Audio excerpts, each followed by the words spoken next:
नमस्कार, उम्मीद पाठक हूं और आप देख रहे हैं खबरों का महाबुलेटिन न्यूज डिकोड, जहां आपको मिलती है खबर A to Z। तो आज की बड़ी खबरें क्या हैं और इनके पीछे की असल खबर क्या है, जानने के लिए देखते हैं आज का न्यूज डिकोड।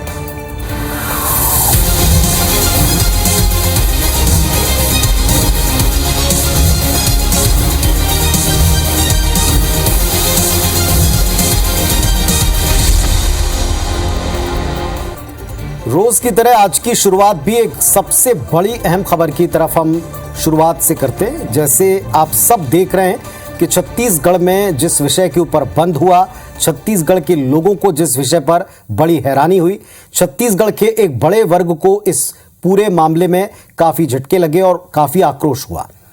वो बिरनपुर हादसा जिसको लेकर के एक के बाद एक कई बयान आए, इस पर आज छत्तीसगढ़ के मुख्यमंत्री भूपेश बघेल ने विपक्ष पर जमकर हमला बोला। उन्होंने भारतीय जनता पार्टी पर सबसे बड़ा हमला लव जिहाद को लेकर बोला। मीडिया से चर्चा में कहा कि भाजपा केवल राजनीतिक रोटी सेकना चाहती है। बयान पर पलटवार भी हुआ। पूर्व नेता प्रतिपक्ष धर्मलाल कौशिक ने कहा कि बयानों से स्पष्ट है कि सरकार कितना विचलित है।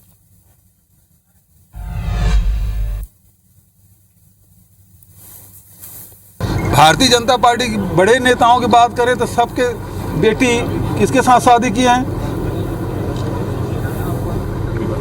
मुसलमानों से। वो लव जिहाद नहीं है। छत्तीसगढ़ के सबसे बड़े नेता की बेटी पता नहीं कहाँ है, उनसे पूछो भला। वो लव जिहाद नहीं है। इनकी बेटियां करे तो लव और दूसरे करे जिहाद। वहां क्यों नहीं कर रहे हैं? उनके रोकने की क्या कोशिश की? तो आपको केवल राजनीति की रोटी सेकना है। अपने दामादों को बड़े बड़े मंत्री बना कर रखते हैं, सांसद बनाते हैं। उनके बयान से आप समझ सकते हैं कि मुख्यमंत्री कितना विचलित है। जहां धर्मांतरण की बात आती है, मतांतरण की बात आती है, तो मुख्यमंत्री विचलित क्यों हो जाते हैं? तो एक बात तो तय है कि हर एक इंटरकास्ट मैरिज माने गैर धर्म में विवाह लव जिहाद नहीं हो सकता, और हर लव जिहाद के मामले को या हर मामले को क्या लव जिहाद के एंगल से देखा जाए, ये उचित है। ये सवाल हमेशा से रहा, ये बहस हमेशा से छिड़ी रही कि इंटरकास्ट मैरिज, खासकर अगर वो हिंदू मुस्लिम्स के बीच में है, क्या वो लव जिहाद है? और पिछले कुछ सालों में ये काफ़ी चलन में है। शहर शहर बढ़ते अंतर जातीय विवाह के बीच में इतना बड़ा बवाल जिस मसले पर है, इन सब के बीच में हम चूंकि मामला संवेदनशील है, तो आज इस विषय को डिकोड कर रहे हैं कि क्या फर्क होता है एक अंतर जातीय विवाह में और एक लव जिहाद। सबसे जरूरी बात जो समझनी है वो है कि अंतर जातीय विवाह या अंतर धर्म विवाह जो है, अंतर धार्मिक विवाह जो है, वो जिहाद नहीं है। लव जिहाद और धर्म के दो अलग अलग धर्मों के बीच में होने वाला विवाह जो है, इसमें फर्क है। अंतर धार्मिक विवाह को विशेष विवाह अधिनियम के तहत रजिस्टर कराया जाता है। अंतर धार्मिक विवाह में किसी भी तरह से धार्मिक पहचान छिपाई नहीं जा सकती और छिपाई नहीं जानी चाहिए। जबकि लव जिहाद में एक पक्ष दूसरे पक्ष से अपनी आइडेंटिटी, मतलब अपनी असल पहचान को छिपाकर विवाह करता है। अंतर धार्मिक विवाह में कोई भी पक्ष दूसरे को अपना धर्म परिवर्तन करने का दबाव नहीं बनाता। जबकि लव जिहाद के जो प्रकरण बन रहे हैं, इसमें विवाह के बाद में आप असलियत खोलते हैं और धर्म बदलने के लिए लड़के या लड़की जो भी है उसको दबाव डालते हैं। इस राजनीति या सिनेमा या इनमें अंतर धार्मिक विवाह के कई उदाहरण आप इस तरह के देख पाएंगे। मसलन सैफ अली खान और करीना कपूर हो गया, शाहरुख गौरी खान हो गया, सोआ अली खान कुणाल खेमू हो गए, नसीरुद्दीन शाह रत्ना शाह पाठक हो गए। ऐसे कई कपल्स हैं जिन्होंने हिंदू और मुस्लिम के बीच में विवाह को सामने रखा है, या अंतर धर्म जिनके अलग अलग धर्म है उनके बीच में विवाह को सामने रखा है। लेकिन इन सब के बावजूद इनमें से कोई भी लव जिहाद नहीं, क्योंकि सब अपनी मर्जी से किए और सब अपने पहचान को उजागर तौर के ऊपर रख के किए। लेकिन अब जिस तरह के प्रकरण सामने आ रहे हैं, ऐसे प्रकरणों में क्या कानूनी पहलू पर्याप्त नहीं है? क्या इसमें इतने बड़े उन्माद की आवश्यकता है? ये बात समाज को भी और राजनीतिक जगत के लोगों को भी सोचनी। चलिए अगली खबर छत्तीसगढ़ से ही है और बिरनपुर कांड से ही जुड़ी है। बिरनपुर गांव में हालात को काबू करने के लिए तमाम प्रयास अब थोड़े फलीभूत दिख रहे हैं। दूसरी तरफ छत्तीसगढ़ की राजनीति में बिरनपुर कांड को लेकर बीजेपी और कांग्रेस के बीच में सवाल, सफाई और जवाब का दौर खत्म अभी नहीं हुआ है। पुलिस की बैरिकेडिंग, तैनात पुलिस के जवान और छावनी में तब्दील हुआ बेमेतरा का बिरनपुर गांव। बिरनपुर गांव में हुई युवक की हिंसा के बाद अब हालात काबू में। पूरे जिले में धारा 144 लागू है। बिरनपुर के 15 किलोमीटर पहले बैरिकेडिंग की गई। बाहरी लोगों के गांव में आने जाने पर पूरी तरह प्रतिबंध है। बांस, बल्ली और टीन शेड से पूरे गांव को घेर दिया गया है। किसी भी आपातकाल के लिए गांव में मेडिकल टीम मौजूद है। वहीं एक ही परिवार के 6 लोगों के गायब होने की अफवाह की पड़ताल के लिए पुलिस टीम वोटर लिस्ट लेकर घर घर पहुंची है। पड़ताल में केवल 2 लोगों के लोहारा में होने की जानकारी मिली। दूसरी तरफ प्रदेश के नेता इस मुद्दे पर जमकर बयान दे रहे हैं। बीजेपी ने मामले की न्यायिक जांच की मांग की है और कांग्रेस सरकार की कार्यशैली पर सवाल उठाए। यदि उनमें नैतिकता है तो इसकी न्यायिक जांच करवानी चाहिए, क्योंकि छत्तीसगढ़ में ऐसा पहली बार हो रहा है। जहां जहां ये कांग्रेस के लोग हैं, ये भड़काने का काम करते हैं। रविंद्र चौबे नहीं गए एक बार भी वहां का गृह मंत्री नहीं गया, कोई ढाढ़स बंधाने के लिए नहीं गए।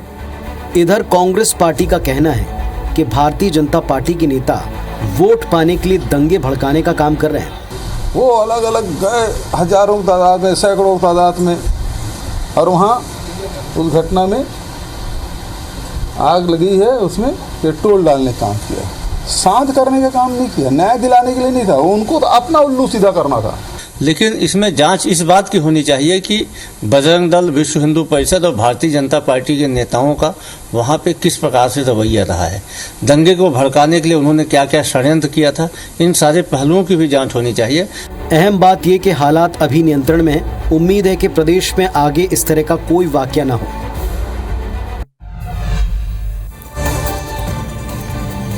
तो हालात काबू में है और एहतियात बरती जा रही है। तो फिर सवाल उठता है कि बिरनपुर की घटना से सबक क्या है? प्रशासन कौन से बड़े कदम उठा रहा है? चलिए इस बात को डिकोड करते हैं। पहली बात जो सवाल पूछा जाना चाहिए कि आखिर दंगे के भड़काने के आरोप में दम कितना है? कितने बीजेपी नेताओं पर कार्रवाई हुई और अगर नहीं हुई तो क्यों नहीं हुई? दूसरी बात, अब तक घटना के जिम्मेदार सभी आरोपियों की गिरफ्तारी क्यों नहीं की गई? कुल मिलाकर बिरनपुर की घटना दुर्भाग्यपूर्ण है और ऐसी आशा की जाती है कि ऐसी घटनाओं की पुनरावृत्ति प्रदेश में कभी ना हो और कहीं ना हो। प्रशासनिक कदमों की बात करें तो प्रशासन स्थानीय निवासियों के साथ लगातार कांटेक्ट में, संपर्क में। पुलिस और जिला प्रशासन के अधिकारी कई बैठकें कर चुके हैं और लोगों से शांति व्यवस्था बनाए रखने की लगातार अपील भी की जा रही है।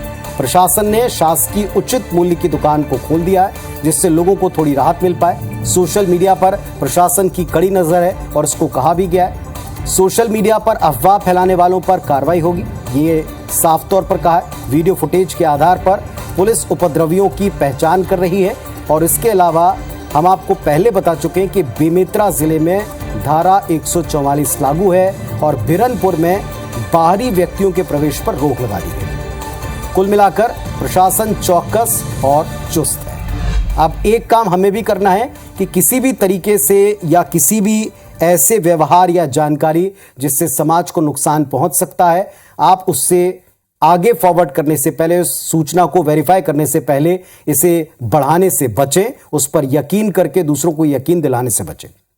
अगली खबर भी हम आपको बता दें। मुख्यमंत्री भूपेश बघेल ने बिरनपुर की घटना में मृतक भुवनेश्वर साहू के परिजनों से फोन पर चर्चा कर ली है, परिजनों को ढांढस बंधाया है।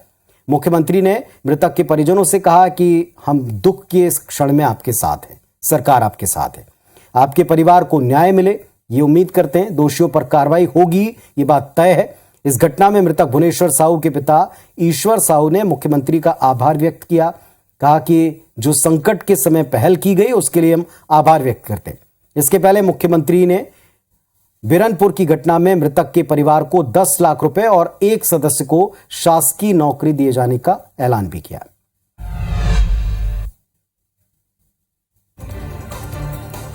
और चलिए अब आपको बताते हैं 13 अप्रैल को कांग्रेस नेता प्रियंका गांधी वाड्रा जगदलपुर के दौरे पर आ रही हैं, जहां वो लाल बाग मैदान पर आयोजित जिला प्रशासन के भरोसे के सम्मेलन में शिरकत करेंगी। आज इसकी तैयारियों को परखा गया और कल इसकी पूरी तैयारी संगठन ने भी कर रखी।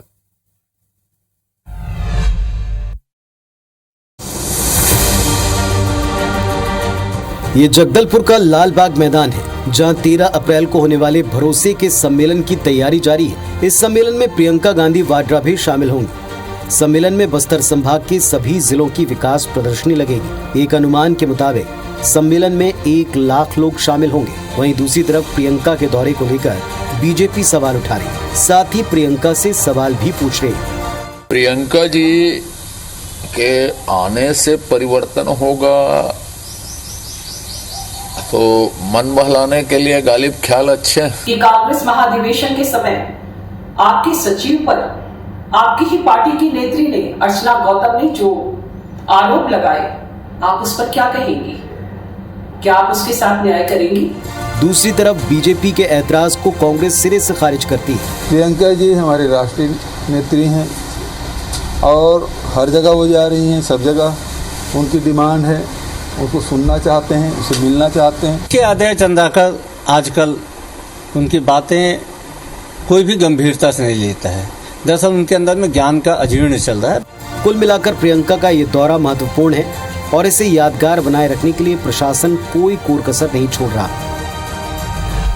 अब सवाल उठता है कि बीजेपी को प्रियंका के दौरे पर जो आपत्ति है वो जायज कितनी है और प्रियंका का बस्तर दौरा कितना अहम है।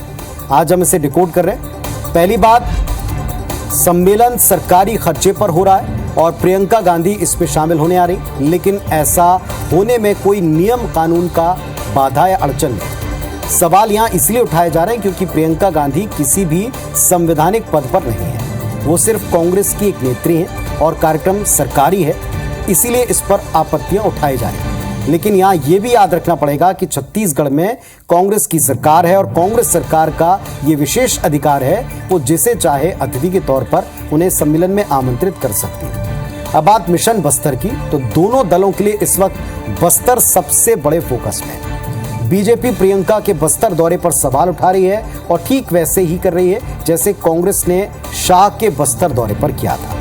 तो एक तरह से शक्ति प्रदर्शन के तौर पर या एक तरह से सम्मेलन के बदले सम्मेलन या आयोजन के बदले आयोजन की काट के तौर पर भी इसे पेश किया जा रहा है। इधर मध्य प्रदेश में आगामी चुनाव को लेकर बीजेपी के राष्ट्रीय महासचिव कैलाश विजयवर्गीय विंध्य के दौरे पर हैं, जो इस वक्त सबसे ज्यादा चर्चा में है। वजह भी आपको पता है, वहां एक अलग प्रदेश की मांग ने तूल पकड़ रखा है। एकजुट करने में पार्टी वहां काम कर रही है। नारायण त्रिपाठी के बगावती सुर पर मध्य प्रदेश विधानसभा के अध्यक्ष गिरीश गौतम ने आज एक तंज भी कसा। एक रिपोर्ट देखिए इस पर। चुनावी साल में बीजेपी नेता जगह जगह दौरे कर रहे हैं और रूठों को मनाने के साथ बूथ को मजबूत करने पर फोकस है। विंध्य के दौरे पर आए राष्ट्रीय महासचिव कैलाश विजयवर्गीय ने पार्टी के पुराने कार्यकर्ताओं के साथ मीटिंग की, जोश भरा और विंध्य में पार्टी की बड़ी जीत का दावा किया। चुनाव की दृष्टि से यदि हम देखें तो विंध्य ने तो पिछली बार बहुत हमारी मदद भी की है और अभी भी विंध्य के अंदर जो माहौल है वो भारतीय जनता पार्टी 100% पूरे विंध्य से जीतेगी। आप मुझे 30 विधायक दे दो, मैं अलग विंध्य प्रदेश दूंगा वाले बीजेपी विधायक नारायण त्रिपाठी के बयान पर विंध्य के ही कद्दावर नेता गिरीश गौतम ने बड़ा हमला बोला। विंध्य प्रदेश की मांग करने वाले क्या ईमानदारी से विंध्य प्रदेश चाहते हैं क्या? कहीं ऐसा तो नहीं कि हम नेता बनना चाहते, ऐसा भी तो हो सकता है। नारायण त्रिपाठी के बगावती सुर नई बात नहीं है, लेकिन चुनाव से पहले बीजेपी नेताओं के बदलते सुर पार्टी के लिए नई चिंता जरूर बना सकते हैं।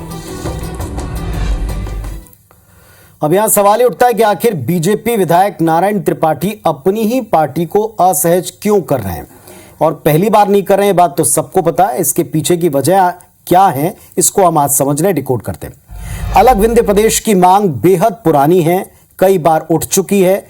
छत्तीसगढ़ तेलंगाना राज्य की मांग जिस वक्त उठा करती थी तब भी इस मांग को हमने सुना देखा।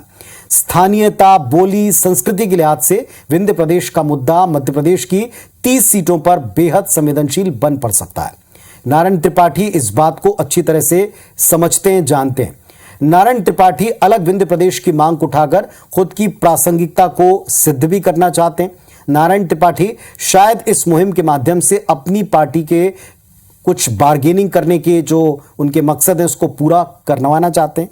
बहरहाल बीजेपी इस मांग को नकार देना और मान लेना, जो दो विकल्प उनके पास मौजूद हैं, उनमें से क्या चुनती है देखते हैं। दोनों विकल्प उनके हाथ में। बीजेपी का दावा था कि वो छोटे राज्यों की पक्षधर है, लेकिन अगर विंध्य की मांग पर अमल होता है तो फिर महाकौशल समेत कई और छोटे राज्यों को और उनकी मांग को उठाने वाले लोगों को इससे बल मिलेगा। बीजेपी पूरे मामले में अभी तक जिस तरह के मूड में है, चुनाव तक भी इसी मोड में वो रह सकती है। आने वाले समय में क्या इसमें कोई नया पैंतरा या कोई नया निर्णय होता, ये देखना होगा। आगे भोपाल में स्वास्थ्य केंद्र में डॉक्टर समेत कर्मचारी मनमानी पर उतारू हो गए हैं। इसका एक उदाहरण, इसकी एक तस्वीर जो है आज नजर आई, आपको दिखाते हैं, जिस पर मंत्री ने संज्ञान लिया।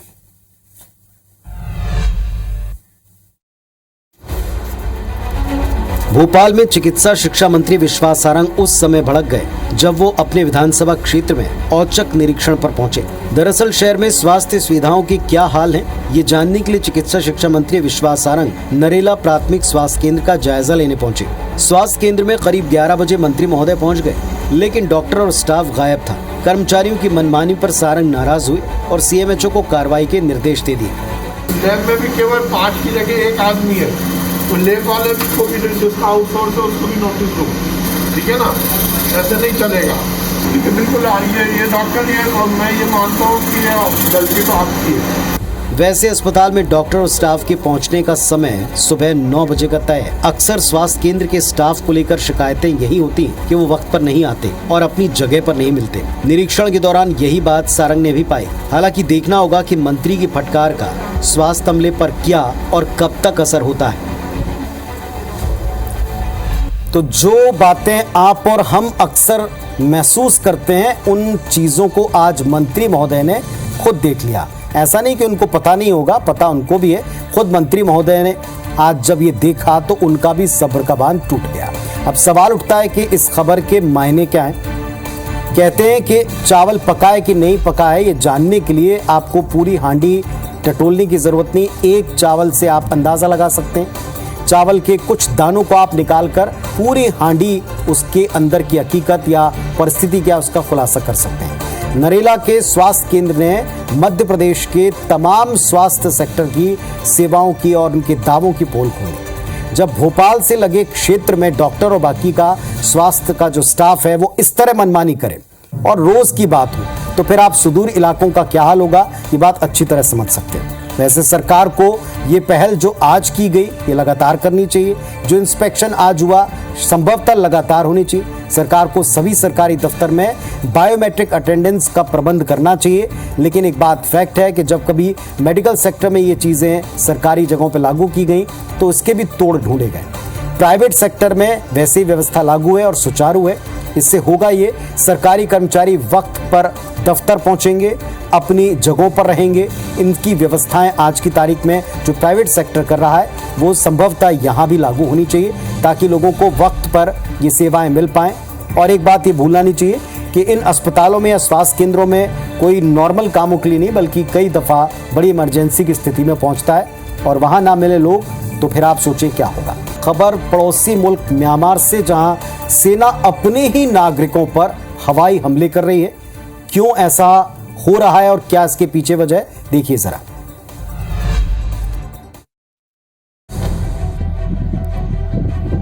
तबाही की इन तस्वीरों को देखिए। तस्वीरें म्यांमार की हैं और तबाही के इन हालात की जिम्मेदार म्यांमार की सेना है, जो अपने देश के नागरिकों की बस्तियों पर हवाई हमले कर रही है। म्यांमार की सेना ने मंगलवार को जेट से बम बरसाए, हवाई जहाज से लगातार 20 मिनट तक फायरिंग की। हमले में 100 से ज्यादा लोगों की मौत हुई है। इसमें दर्जनों महिलाएं और बच्चे भी शामिल हैं। आर्मी का ये हमला तब हुआ जब पाजिगी शहर में पीपुल्स डिफेंस फोर्सेस के ऑफिस को खोला जा रहा था। दरअसल PDF देश में मिलिट्री के खिलाफ अभियान चला रही है। हमले के वक्त 300 से ज्यादा लोग मौके पर मौजूद थे। 2 साल पहले के तख्ता पलट के बाद इसे सेना का सबसे बड़ा हमला बताया गया। म्यांमार में सेना अपने विरोधियों पर हमला करने में कोई कसर नहीं छोड़ती और इसके लिए वो आम लोगों को भी निशाना बना रही है। म्यांमार विटनेस की रिपोर्ट के मुताबिक पिछले 6 महीने से वहां इस तरह की 135 घटनाएं हो चुकी हैं। तो न्यूज डिकोड में आज के लिए बस इतना ही। खबरों अपडेट्स के लिए आप IBS 24 देखते रहें। कल के न्यूज डिकोड में बड़ी खबरों को डिकोड करने फिर इसी वक्त हाजिर होंगे। नमस्कार, शुभ रात्रि।